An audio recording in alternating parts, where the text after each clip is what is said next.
the TMI Monday. It's World Culture Day 2018. And of course, we continue our conversation on that with Squadron Leader Ehi Igile, retired, of course, who is the president of Benin Heritage Center. Well, I've known him over the years. He's been, okay, maybe we'll call him a cultural activist. Yes, that would be the best way to call him, because now you see, introducing him responding, probably prefer to speak in a Edo language, and then I respond in my own dialect, just to promote a language which is part and parcel of our culture. Squadron Leader Ehi Igile, many thanks for joining us on the program TMI this beautiful Monday. Oh, dear, oh, dear, say. Oh, I say, okay. I really wish we could go on that, but of course, not many people will benefit from the conversation, as it were. But thank you again for coming on the show. Me too, my man. Talking about culture, the aspect of it that seems to be very interesting is the conception or misconception of some fetishness in cultural practices, cultural activities, and all of that. So let's build up the discussion from there. All right. The white man conquered us and burnt our cities, raped our women, looted our properties, everything, and now came with their own symbols and said, this is God, this is the angel, this is your savior. And they subliminally, they made us to believe them. And what we had, our own virtues, our own arts, were captioned fetish. And our people believe them. It's kind of, I use the word subliminally. It's a kind of trickish way of, enticing you to do something probably you won't have done. So with that way, we believe them. They made us remove our necklaces and manufactured their own necklaces with St. Christopher, St. This, Virgin Mary, and asked us to throw away ours. We threw them away, and we absorbed them. Their factories are producing Bible. Their factories are producing Quran. But our own factories are down because we don't produce anything. So, like one that is called Uhure, that's the insignia. That's the symbol of every family. They asked us to throw them away. What's the difference between the Uhure and the cross? The cross is the insignia of Jesus Christ. The Uhure is the insignia of my grandfather. You asked me to throw my grandfather's own away and to accept it? Impossible. But were they really asked to throw these things away, or they heard the message and they got converted? No. Yeah, no. That's what happened. The message was told to you every day from morning till night. But you had a choice. You had a choice. You had a choice to either accept it or not. After all, there are a whole lot of people out there who didn't accept this message. Yeah, many people. Yes. Many people, because of the defeat, they became scared. They became afraid. You had to do whatever they asked you to do. You had to dress like them. You had to speak like them. They had a prison yard at the center of the capital of Edo State, Benin City. That part was part of the Oba's palace. They built a prison yard. Now it's called White House there. So to scare people, that if you don't obey our orders, this is what happens to you. So are you saying some of these cultural practices don't have fetishness inside? What do you call fetishness? What is fetish in it? When the Catholic, there's only one church in the world, the Catholic Church. You're either a practicing Catholic or a protesting Catholic. So all churches belong to Catholic. The Catholic priest, before he starts the Mass, brings some incense, some concoction, is lit, and the smoke, he has to do it all over, Then my mother gets a pot with white chalk and salt with a sacred leaf. She throws it all over the house in the morning, praying to God to drive away evil from the house and misfortune from the house. What's the difference, my brother? What's the difference? There's no difference. But yours is classified fetish, while their own is good. Now the reverend picks up a bread, a small bread, he takes it up and says, this is the body of Christ. Then he prays with it. He comes, shares it, and gives to the people. It's called communion. My father takes kola nut, actually made by God, divided by God himself. We don't know how it was done. He prays with it, he shares it, and we all eat it and pray to God. Ours is fetish. Theirs is, he calls it the body of Christ. The Edo people don't eat people. So we don't eat anybody's body. So we eat kola nut made by God. I could keep on and on and on and on, analyzing what they are doing, exactly what we are doing, and they say their own, Do you know, it has been found that the first human being to be on this earth had been a black person. There is one that was found in Ethiopia called Lucy. Yeah. It's 3.2 million years old. Then another footprints of human beings were found in Tanzania 2 years ago. Is 3.6 million years old. Yeah. And scientists have proven that the whole world started as black people. Then in their book, they went and wrote that God made man in his own image. So, but the first people to be on earth were black people. So God is black. The angels are black. But they come to us with white God, with white angels, white Jesus, white disciples. Whereas Moses and co were, were black people. Abraham and co were black people. I confronted a white priest in Benin City here. Okay. And asked him, Christianity, is it a European religion or an African religion? He said African. Has it got anything to do with Europe? He said no. The whole thing happened in Africa. Why are you turning it around and telling us you are the preferred people? Okay. How can Almighty God say desert is the promised land? Edo State is the promised land, with all the wood, all the minerals, all the animals, all the grains, everything. And Benin City is the holy city. That's why everybody is running to Edo State. Let me just take it on this point. You talked about the black man being the first people to be on earth. So where did this whole twist and turn and change come from in terms of having the whites dominate in all spheres of human endeavor? Instances where even the blacks, they've held sway, or where the whites held sway, maybe through colonialism as it were. By the time they leave and hand over to the black people, they're not able to sustain some of the things they left behind.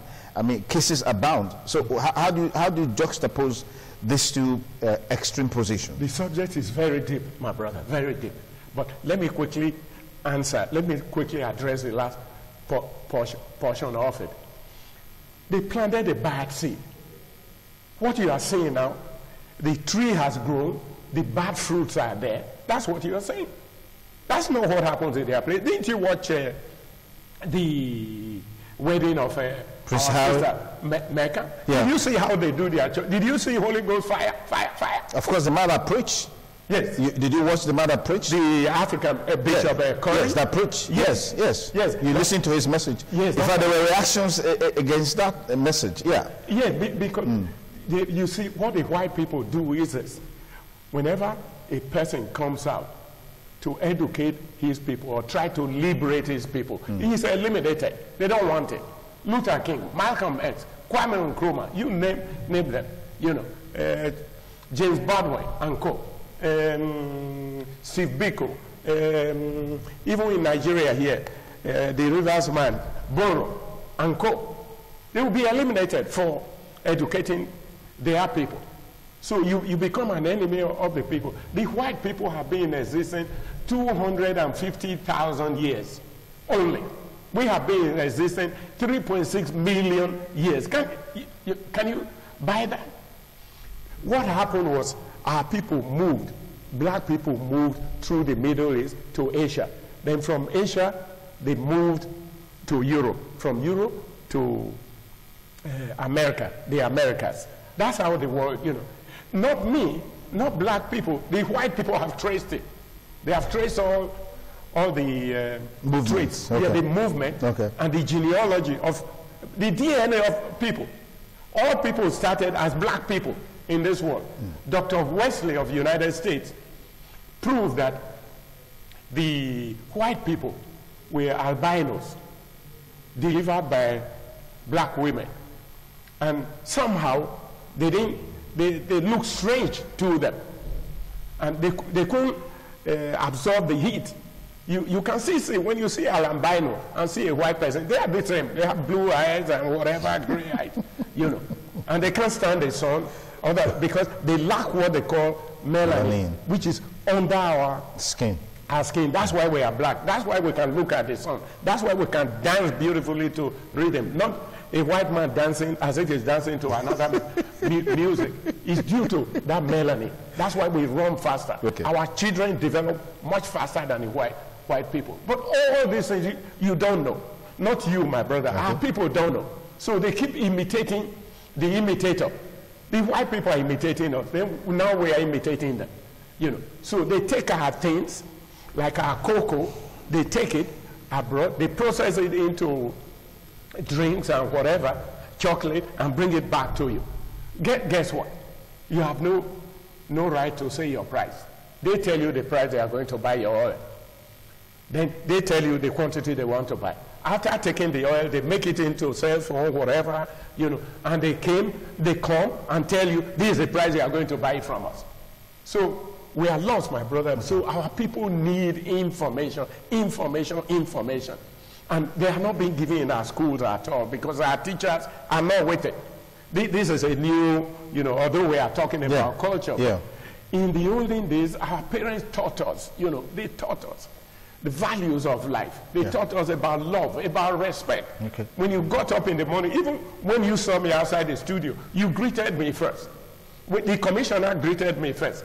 The crew, the background crew, which viewers are not seeing, they all greeted me as an elder person.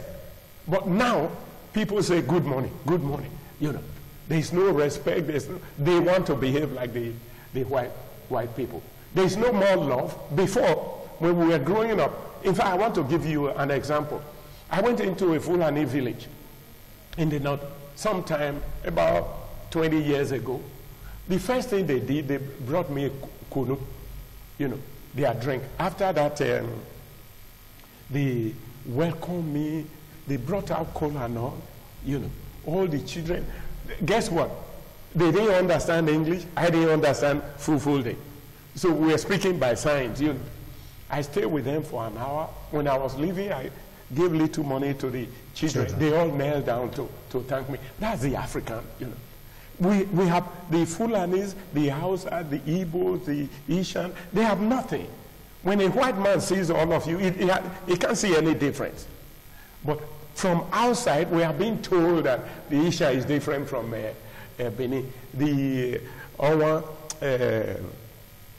person is different from Ensako. Ensako is different from Akoko Edo. And we believe them, and they create. You know.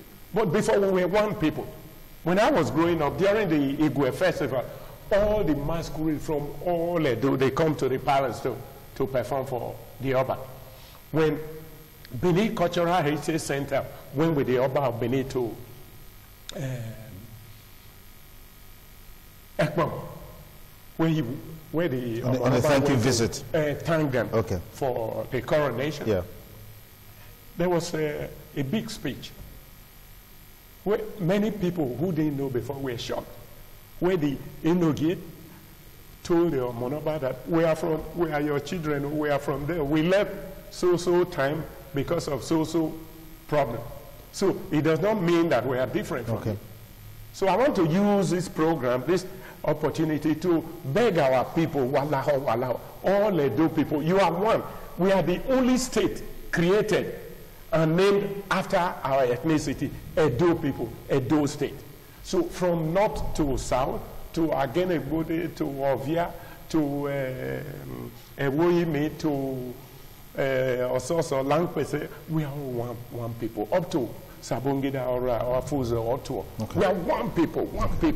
But we mustn't forget our culture. Our culture should be the driving force. Our culture will develop us. The commissioner was talking, he emphasized on the economic values. Not only that, cultural values. We loved ourselves before. My father worked in Uromi. He worked in Ekmaman because he was working Ministry of Work. So they build government houses.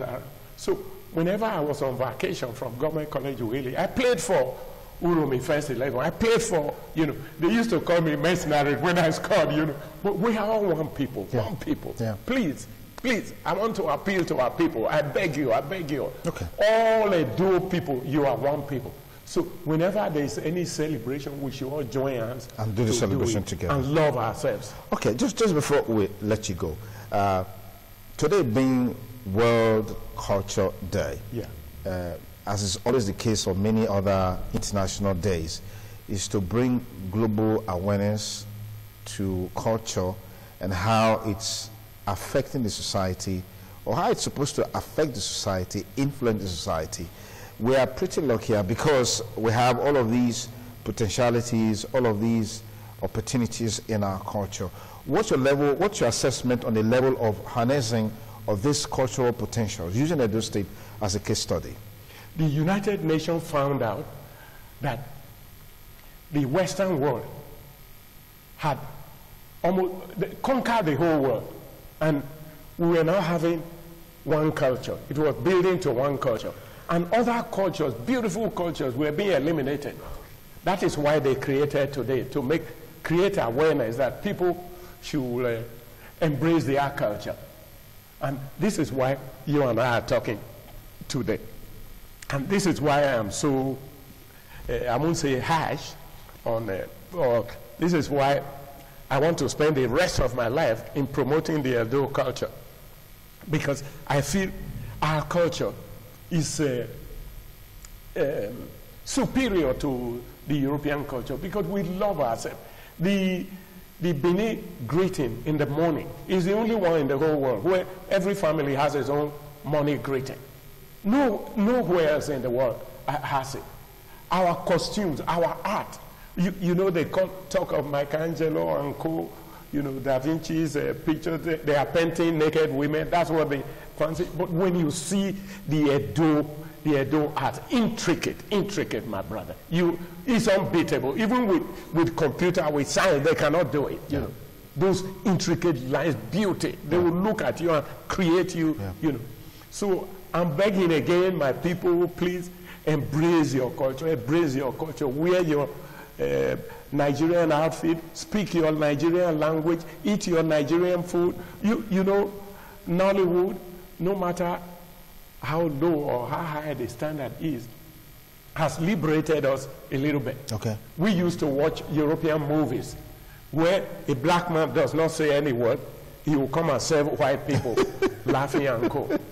But now Nollywood is doing movies. Yeah. There's also another wood in the north. I've forgotten what it's called. So they do Nigerian movies. So our people are stuck to the television now. Okay. Whenever you're playing a Nigerian movie, because they see themselves in it. They see their costume. They hear part of their language in the movie. So it's more embracing than watching Oyibo man. They don't hear what he's talking. Yeah. And strange culture, strange way of behavior. So Nollywood has been able to bridge that gap. That's the point you're making. Yes. Then our musicians too are trying. They used to play reggae, which is, they have never been to the West Indies. I have. But they started playing reggae because of Bob Marley, Bernie Spears and co, who popularized reggae. After that, some people like, let me not mention them, they play European music. But the Francophone countries, due to the enlightenment given by late Secretary, Guinea president, they started playing African music. So our children now, they have embraced that same music. If you notice, it's the same beat. Yeah. And all over Africa. There's always that African content in most, even the current artists that you see. Even our children who are in England, also playing our music, you find it there. So gradually we are coming. Please I want our people to embrace our culture, speak our language, eat our own food. Instead of fried rice, eat pounded yam.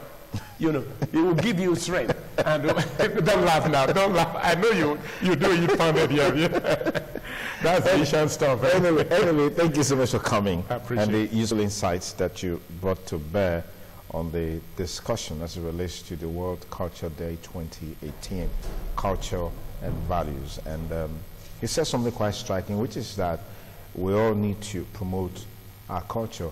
Maybe unknown to you, interestingly, a lot of churches are also promoting culture. There are days in churches where you need to come to church with your traditional attire. It should be every day. Yeah. It should be every day. You see that in churches. I mean, of course, in Catholics, you see that too. Days dedicated to culture. People go to church with whatever they are more comfortable in. That's the way it is. So people go to church with whatever they are more comfortable in. But there are days that everybody just have to, you know, represent his or her culture. And it's usually very, very lovely and colorful. But we'll continue on this advocacy, enlightenment, and of course, ensure that people become more culturally oriented in the things that they do, so we can sustain whatever was handed down to us. Because you know that people have talked about the fact that the transition from older generation to younger generation is sort of checkered, you know, in such a way that the younger generation don't seem to have a lot from the older generation. But with this kind of conversation, discussion that we're having, I mean, that awareness will be there, and then of course we'll have more people getting into it. In fact, in the entertainment industry, if you do a song and you don't have that cultural fusion, most likely it's not going to sell. Yes. So much is being done in that regard. So big thanks to Squadron Leader Ehi Igile, who is the president of Benin Heritage.